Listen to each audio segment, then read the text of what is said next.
मोहोळ नगरपरिषदमधील अधिकाऱ्यांच्या हलगर्जीपणामुळे व नगरसेवकांच्या दुर्लक्षामुळे लाखो रुपयांचा पोकलेन हा मोहोळ नगर परिसराच्या पाठीमागे सध्या तरी धूळ खात पडलेला दिसून येत आहे। या लाखो रुपयांच्या पोकलेन चालविण्यासाठी चालक नसल्याचे यावेळी सांगण्यात आले असून हा पोकलेन मोहोळ नगरपरिषद परिसरातील पाठीमागे धूळ खात पडला असल्याचे चित्र पाहावयास मिळत आहे।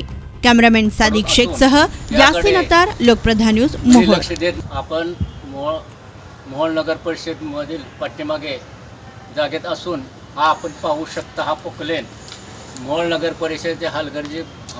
परिषद मधील अधिकाऱ्याच्या हलगर्जीपणामुळे व नगर परिषद मधील नगरसेवकांच्या दुर्लक्षामुळे लाखो रुपयाचा पोकलेन ड्रायव्हर न मिळाल्यामुळे धूळ खात पडून असून याकडे कुणी लक्ष देत नसल्याचे सध्या चित्र पाहावयास मिळत आहेत।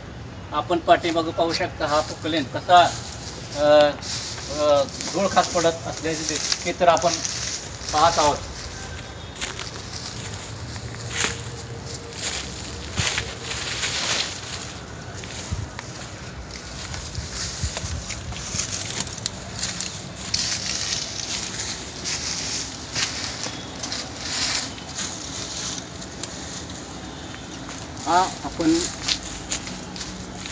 आपण पाहू शकता की कसे हा पोकलेन लाखो रुपयाचा धूळ खात पडलेला असल्याचे चित्र आपण या ठिकाणी पाहू शकता।